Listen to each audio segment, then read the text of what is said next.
Jeigu į Google paieškų laukelį vestumėte žodį kuratorius, rastumėte atsakymus, kad tai yra stebėtojas, mokymo proceso stebėtojas ir globėjas. Esu Jurgita, Memelio mokyklos 5-9 klasių mokinių kuratorė.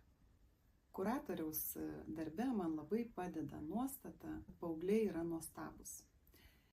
Remiuosi empatiško bendravimo principais, kad nevertinu, nekritikuoju vaiko, o paskatinu, pastebiu sklandžiam mokymosi procesui, kad mokinys pasiektų geriausių įmanomų savo mokymosi rezultatų.